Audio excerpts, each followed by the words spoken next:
Welcome to Breaking the Curse. This season is about awareness.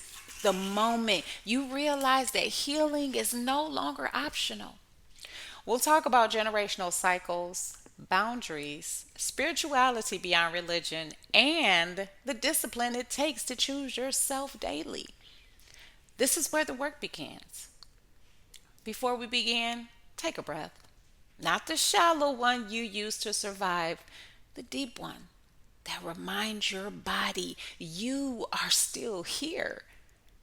This space wasn't created for perfection, it was created for truth, for unlearning, for the courage it takes to choose yourself after generations of silence. Here, healing is not rushed, grief is not hidden, softness is not weakness. You are allowed to arrive as you are, unfinished, becoming, and human. This moment is yours. This is Breaking the Curse. I'm your host, Susie. The language of solitude. There comes a moment in every life when the noise fades, the conversations end, the distractions lose their power, and there you are, just you, not abandoned, not forgotten, not incomplete, just finally face to face with yourself. The truth is, loneliness isn't always about the absence of people. Sometimes it's the absence of connection to your own soul. We've been taught to fear solitude, to fill every empty space with noise, relationships, and distractions. But what if the solitude you've been resisting is actually an invitation? An invitation to rediscover who you are beneath the roles, beneath the expectations, beneath the exhausting need to be chosen. What if being alone was never the punishment? What if it was the pathway? The place where you remember your own voice after years of listening to everyone else's. The place where you realize your worth was never dependent on who stayed, who left, or who chose you. Because the greatest relationship you will ever have is the one you cultivate with yourself. And perhaps that's the gift hidden within solitude. Not loneliness, not isolation, but the opportunity to finally come home to yourself. Welcome back to the podcast. We live in a world that constantly encourages us to look outside of ourselves for answers. And this is why I kind of move from the space of coaching because really I am a guide. Like I am literally a lantern for those souls who just don't know the pathway, right? Or they're walking this dark path and they can't see the light. And I'm there holding my lantern saying, this is the way, right? Because I don't ever want someone to to me for the answers. I want them to find them within themselves. And that's why I created the workbooks that I have created. They are designed for you to do the work for yourself. They are filled with questions and you must provide answers to those questions. They are filled with affirmations. They are filled with journaling sections. They are filled with feelings and emotion. Like what are your feelings about this? What are your emotions toward this? Right? Because we have to ask ourselves these questions, right? Because we have the answers. When I left religion and realized that I don't need a book to tell me how to be a decent human because that Bible is already in me, right? Once you start to heal, you start to live a better life. You start to treat people better. And even if people don't treat you better, you learn how to walk away from that, right? So many times we seek advice, we seek approval, confirmation, and reassurance. right? From everybody else. We scroll endlessly, hoping someone else will tell us who we are or what we should do next. And no matter how connected we seem, every one of us will encounter seasons where we feel isolated, unseen, or disconnected. And I'm a huge, I love technology, but I also don't like it, right? Because I grew up in an era where you had to be connected to people, right? We had one telephone line in the house. There weren't multiple lines, and if we did have a line, most likely if your parents' friend called, you had to get off the phone, right? Like, we didn't have these devices where we could text people instantly and they respond. We actually had to go and check on our friends and visit our friends, and that's a lot of the reasons why I also believe that I am single, especially as a flight attendant, because I can't always respond to your text messages. While I am in flight, I am instructed to stow my personal electronic device. So if you are texting me, 9 times out of 10, I can't text you back until we land, those passengers are deplaned, and I have a moment to look at my phone. And then sometimes I don't even have that moment because it's literally a quick turn and I'm trying to get out of that aircraft for just a second, to use that restroom, the big restroom, not sometimes I do have to go into the restroom because I don't even have enough time to get off the aircraft to go to the big bath. That's what I call it, the big bathroom, because the aircraft bathroom is small. I don't even have that time. All I have time for is to literally get ready for that next flight. And then yes, there are some times where I have that space where I can sit there and text, but so many people want that instant gratification, right? Like, soon as I send you a text, you should be texting me back, and that's not always how life works. Kudos to those people who, I can remember when I used to sit at a desk, for 8 hours a day. Yes, my cell phone was right there. So yes, 9 times out of 10, if I saw your message, I was able to respond instantly to your message. But in the career that I am now, that's not how it works. Sometimes I don't get into the hotel until midnight, right? I'm sorry, babe, but my first thought is not, let me text, him to let him know, and maybe that's selfish of me, but my first thought is, one, washing off the dirtiness of this aircraft and all these dust mites and germs, that I have collected on my uniform and on my person on this aircraft for, 10, 6, 8, however many hours. Let me get this washed off of my body.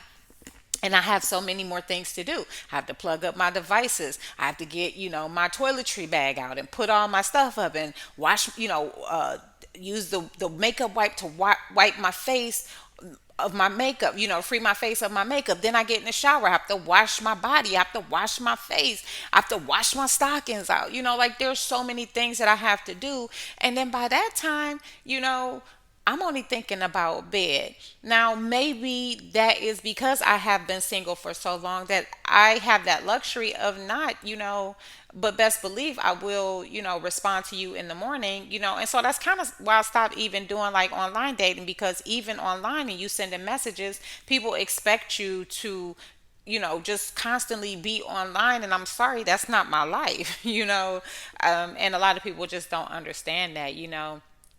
Um, but yeah, I would rather be disconnected from other people than to be disconnected from myself. And I started to learn that very early in my healing journey, that, hey, if I got to be disconnected from you, I'm okay with that, because I would rather be disconnected from you than be disconnected from myself. I will never do that again. And I'm going to make sure that whoever comes into my life knows that. And I don't understand why people don't understand that. Like, the more time that I spend with myself, the better version of me you get. Right? Even on that aircraft, they get the better version of me, because I done had 3 days off. I done had 6 days off. I done had 7 days off. I done had 8 days off. Right? because I don't have the luxury of giving that energy to anybody but myself, you know. And, what people need to realize is that loneliness is a normal human emotion, right? It's not proof that something is wrong with you, it's simply information. It's your inner self asking for attention. And so many people take loneliness as something being wrong with them, right? When your inner self is just asking for your attention. Instead of attending to themselves, they seek outside answers, outside approval, outside confirmation, outside reassurance, which causes them to be disconnected from themselves. And as I said in that poem, what if solitude is leading you back home to yourself, right? So many of us, and me included when I first started this journey, we're afraid of being alone. We're afraid of being by ourselves. And now that I have been, I miss my baby. I miss my baby so much. And like I enjoy spending time with my children. I enjoy spending time with Aaliyah. I enjoy spending time with Marquise. But when Aaliyah died, I had to. I had to. And that's what I told my son. Like, we had to live separately, right?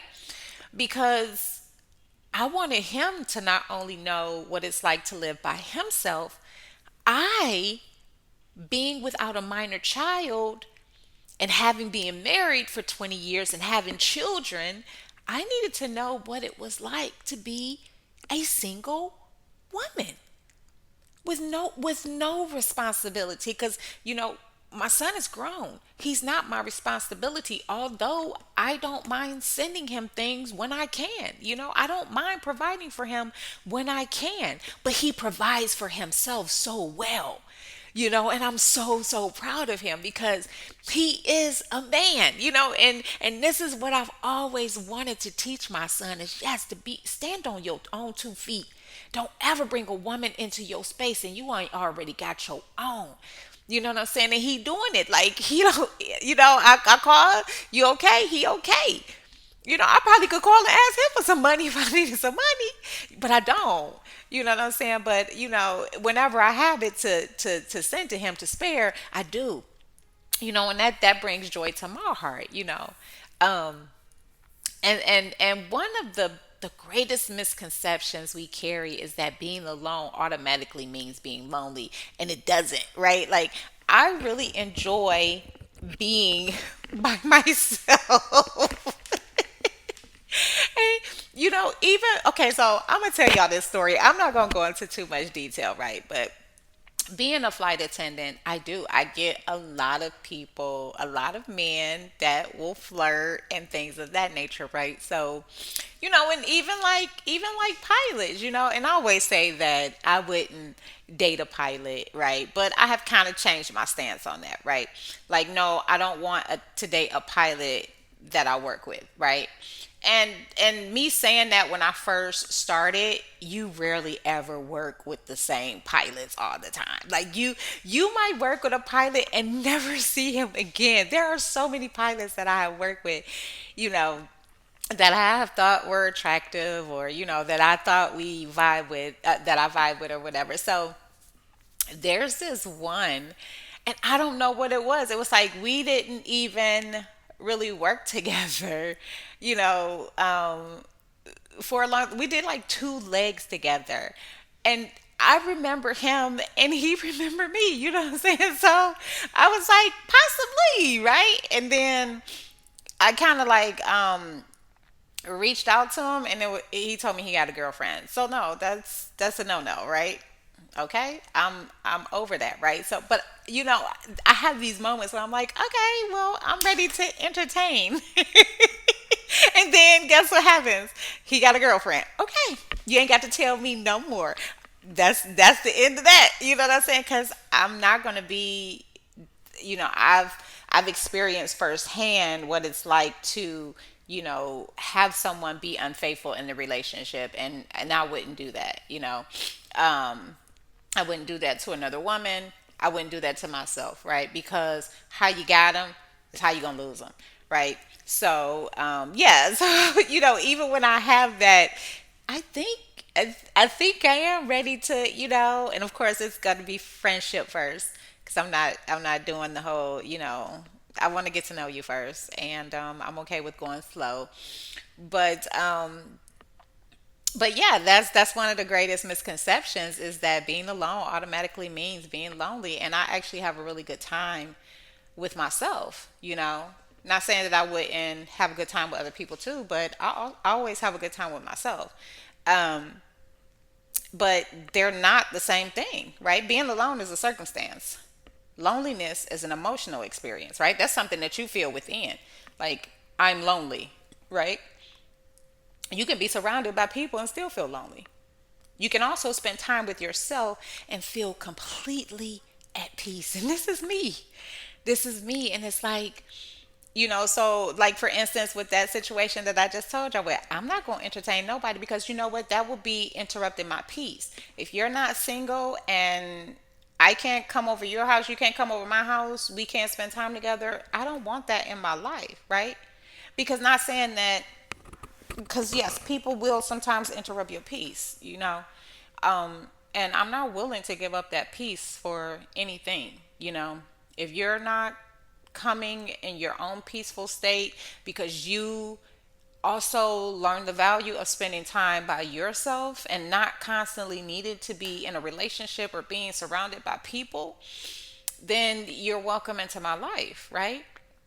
But if you're a type of person that just cannot be alone, and it's sad to say this, but most men can't be alone. And maybe they weren't meant to be alone, right? Maybe they weren't meant to be alone. But I also think a lot of times they get themselves in these relationships that they know are not for them, right? And then they get stuck because they get married, and it's like, if you had to actually spend that time by yourself, you would know, right? Without a shadow of a doubt, that I'm gonna wait, right? For that one that makes my peace and my solitude feel the same, right? Because it's not, and I did a poem, you're not competing with another person, you're competing with the peace that I've built, right? There's no roster, there's no line of men waiting for, me to choose. What you're competing with is my peace and my solitude, because that feels better than me being in any relationship, because relationships are going to come with issues of their own, right? So, and I believe that the difference, right, in loneliness and being alone is the relationship that you have with yourself. Because just like I said, like, some people just can't be alone, right? They're so disconnected from themselves that they feel like they have to be with someone else at all times, right? And man, when you actually finally learn to sit with yourself, it's the most powerful form of self-love, because you just realize, like, nothing and no one is worth my peace, right? So I'm going to be very, very picky. I'm going to be very, very picky with what I allow into my life, right? Because when you learn to sit with yourself and you love yourself, you start running from your own company, right? You begin creating a deeper connection with who you truly are. And creating a deeper connection to yourself will automatically infect your outside relationships, right? You learn how to connect with people without rushing to sex, right?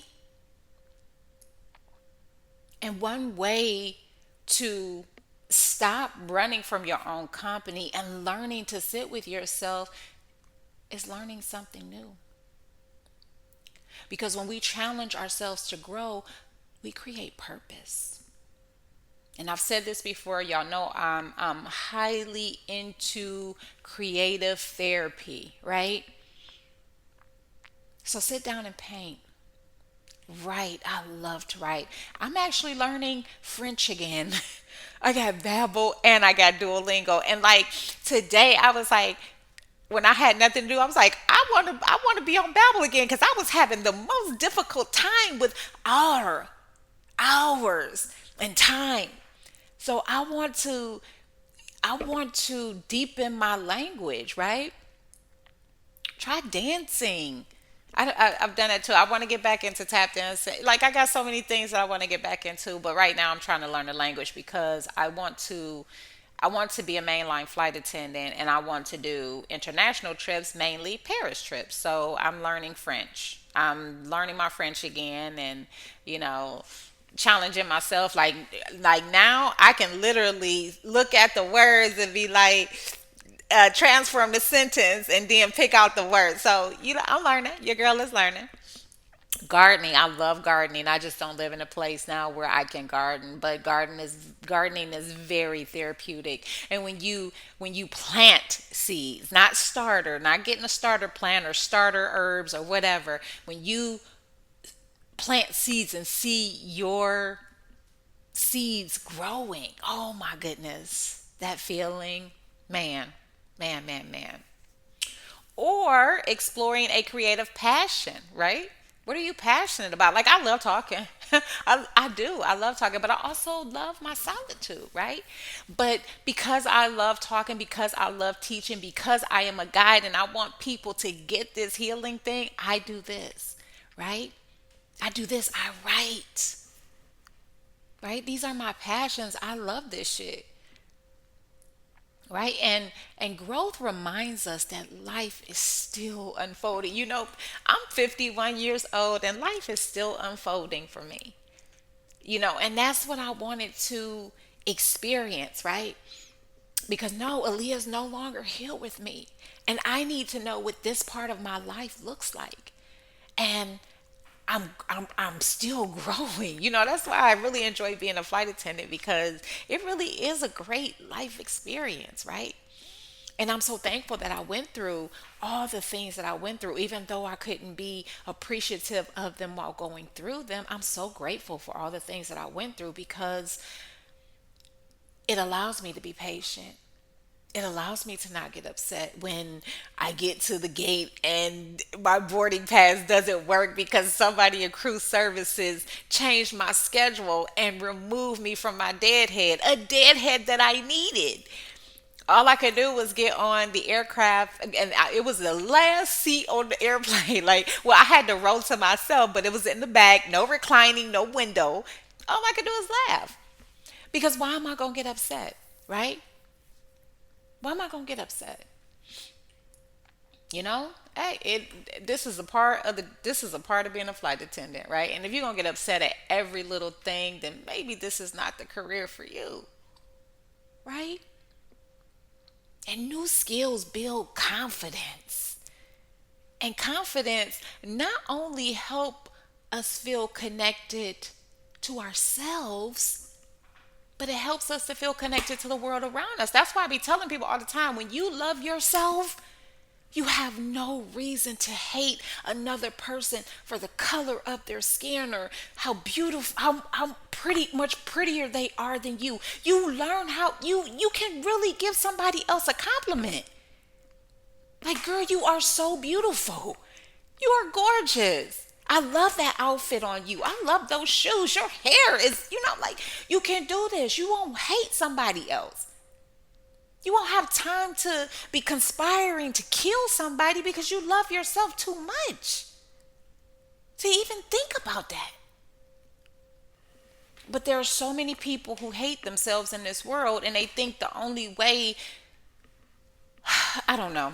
You know what? We're not even going to go there because I can't even tell you what these people be thinking. But anywho, another powerful tool is sound. This is why I play this healing music. Well, I think it's like a love frequency or something like that is what it is, right?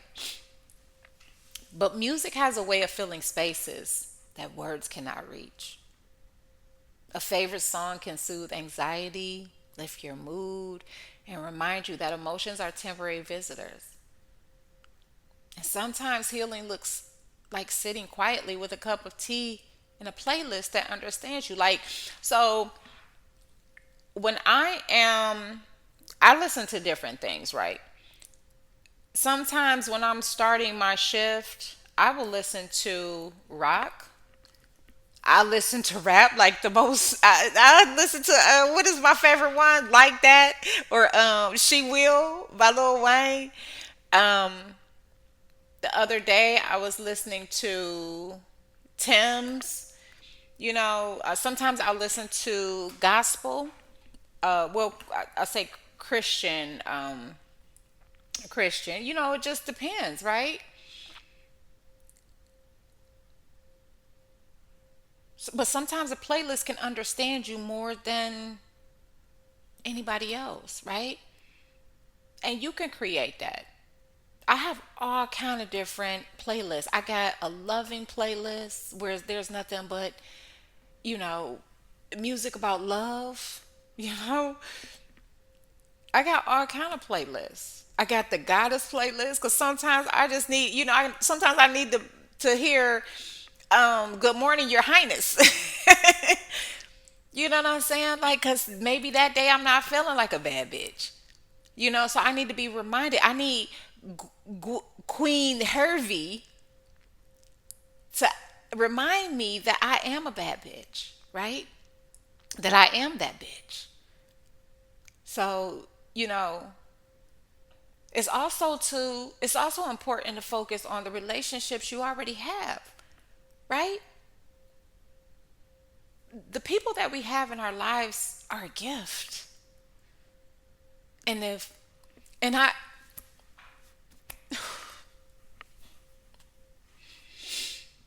I knew that when my baby was alive. That's why I rearranged my life. Not because I knew that I was going to lose her early, but because I knew she was a gift, right? That's why I just check on my son. Because the people that we have in our lives, they're gifts. And so many people misuse and abuse relationships. That's why I'm not in a relationship today, right? Because I'm not going to let someone treat me worse than I treat myself. I need somebody who understands that I'm not giving up this career for anybody. And if you can't come into my life and be okay with my schedule and how my life flows, then you don't need to be in it. You don't need to be in it. And because I'm comfortable alone, I'm okay with that, right? Because sometimes loneliness can convince us that we're disconnected from everyone. But that's rarely the full truth. Reach out, call a friend, send a message, be honest about how you're feeling. Connection doesn't always require a crowd. Sometimes it begins with one meaningful conversation. And it's also worth exploring where you are, where your loneliness is coming from, right? Because sometimes loneliness isn't about being alone at all. Loneliness can be connected to grief, heartbreak, trauma, depressions, or depression or life transitions. And if you feel lonely, an overwhelming sense of loneliness or persistent sense of loneliness, consider speaking with a therapist or a trusted professional. A lot of people think that going to therapy is a weakness, but admitting that you're not okay, that's the greatest strength. There's so much strength in asking for support. So much strength, right? That's why, like now, like I just worked with a captain. Was it this trip? It was this trip, and so sometimes you will work with captains. They'll get out first, and they'll ask the ladies For do they need a hand? Absolutely, I do. If the captain or somebody asks me, do they want to take my bag? I'm giving it over. I was getting on the shuttle one day, getting on the shuttle. A guy was getting off, a ramper. And he was like, do you need help with your bag? Absolutely, I do. Absolutely. I carry this bag so much. I'm constantly lifting it up and putting it in the overhead bin and taking it out. Absolutely. If a captain takes my bag out of the overhead bin, thank you. I'm not doing it for nobody else, though. I'm not. But it's okay to ask for support. It's not a weakness. And finally, give yourself permission to create a life that you enjoy. Find hobbies that bring you joy. Join a class, take a walk, volunteer, start learning a new language. Start a project you've been putting off. The goal isn't to stay busy enough to avoid your feelings, though. That's not the goal. The goal is to create a life that feels meaningful, whether someone is standing beside you or not. And that's where I am right now. Cause and two, with that captain that I had told y'all about that told me he had a girlfriend, I was kind of like, you know what, I really don't want to get involved with anybody right now because I'm moving to DC because I'm changing bases. I'm about to go to JFK. Because I need to be closer to my goal of moving to Paris. And JFK is going to get me closer to that goal. And Mainline is going to get me closer to that goal. Because I want to be in Paris by next October, immersing myself in the culture, in the language. Who knows? Maybe I'll meet me a French man over there. I don't know. But I was also thinking about that. So, and I was saying, like, I probably will never work with him again, right? It was just on a whim that I ended up seeing him because I haven't worked with him since last month. Um, but I probably will never work with him again. And, like, there's no hard feelings because I no longer view rejection as there's something wrong with me, right? Rejection is a gift. Rejection is truly a gift because nobody deserves to be in my life and I'm about to move, right? I'm about to move. I have so many things that I want to accomplish before I actually move to Paris that's what I'm working on, right? So no, I really don't have time. I can make time, but I don't want to right now. So yeah, and but here's the thing too. My thing is like if you got a girlfriend, why aren't you all happy to see me? Like usually when I work with a pilot and I think that I got like a connection with him and then I see him again, he don't even remember me. So there was definitely no connection, right? But this dude, like I didn't not even see him. I literally was at the gate asking the gate agent why was I was just like I noticed that my seat was changed. I had a window seat but now I was moved to the aisle and he did his little explanation. I was like, okay, great. And I was walking away from the gate and he waving and smiling like, what is you doing all that for, dude? You got a girlfriend? And me naturally I'm like, oh my goodness, he remember me. Like I wasn't made the impression. Anywho, but yeah, so y'all hear I'm laughing because I'm just like, no, there's like, first of all, my apologies because I read our our interaction, the wrong way. I totally read it the wrong way, and you know what? That's my bad, but just know that there's no hard feelings. Like, I'ma still greet you the same way, um, because and it's not necessarily that it's a rejection. It's just that he has a girlfriend, and it's like, I'm okay with that.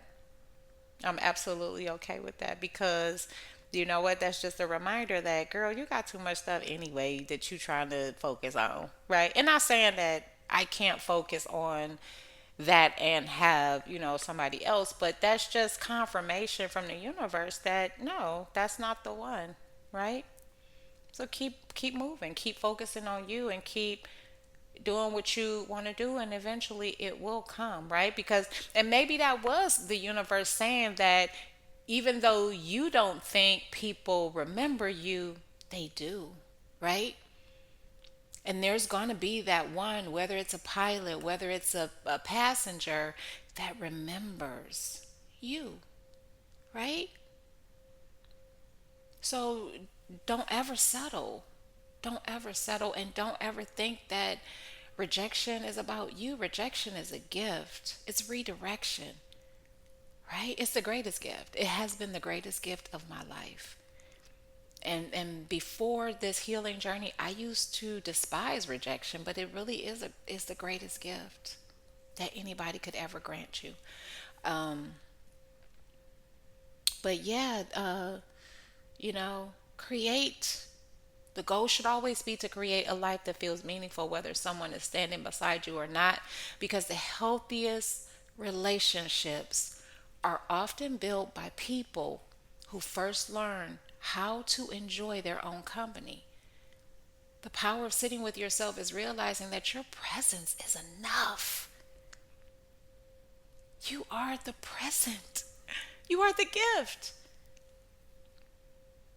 And you are not waiting for life to begin. Life is happening now. And you deserve to be fully present in it.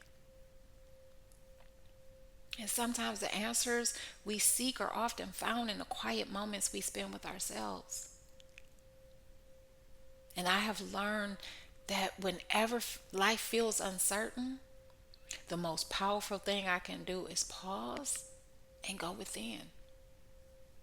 Because deep down inside, I already know what is right for me. I know where my values lie. I know what choices bring me peace and which choices create inner conflict. And the challenge isn't finding the answer. The challenge is becoming still enough to hear it. Before we close, take a slow breath. Place your hand over your heart and remind yourself, I am whole, even when I'm alone. My worth is not determined by who stays or who leaves. I enjoy my own company and trust myself deeply. I create meaningful connections with myself and others. Loneliness is a feeling, not my identity. I am learning, growing, and becoming every day. As you move through today, no matter what day you are listening to this, but as you move through your day today, remember this. The relationship you build with yourself sets the foundation for every other relationship in your life. And the more comfortable you become sitting with yourself, the less you'll search for others to complete what was never missing. I want you to remember this. You have always been enough.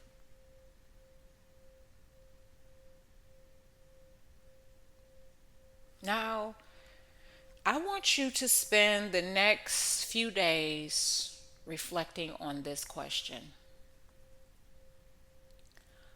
What would change in your life if you trusted yourself completely?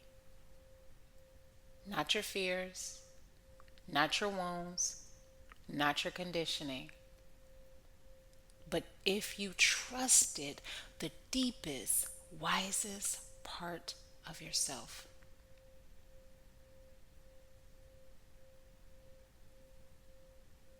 Ask yourself that. Now take another breath, another deep, slow breath. Relax your shoulders and notice what shifted. Notice what softened. You didn't come to beyond or breaking the cycle to be fixed. You didn't come here to be fixed. You came here to be reminded that healing happens in the quiet moments when you choose yourself without needing permission. See, because for so long you have been asking, everybody else but yourself. And you are a wise person. You are so wise. You have a wisdom that is incomparable. But you got to sit with yourself to find that, right? You got to get quiet. You got to learn to enjoy solitude. And you got to get over the ache of loneliness, because there will be an ache. It's going to be an ache. And I tell people all the time, this healing journey is the messiest thing that you will ever do, because we're so accustomed to living in the chaos, to living in the conflict, to living in the dysfunction, right? That seems normal. So when you're doing the healing, of course, and I believe I discussed this on the last podcast, it's going to feel uncomfortable, right? When you start setting those boundaries, because this is something new. Loneliness is going to be a pain because you have allowed noise, distractions, relationships to compromise that. So loneliness is going to ache at first, but the ache won't stay. You'll get over that, right? Now I want you to carry what resonated and release what no longer fits. And trust that showing up was enough for today. And every time you return to yourself, you are breaking the curse, and the cycle loosens its grip. Thank you for joining me today. If this episode stirs something in you, take it as an invitation, not as a burden. You don't have to heal all at once, but you do have to begin. And you can deepen this work with the workbook journal bundle located on my website. Each workbook journal was created to help you remain consistent on your healing journey.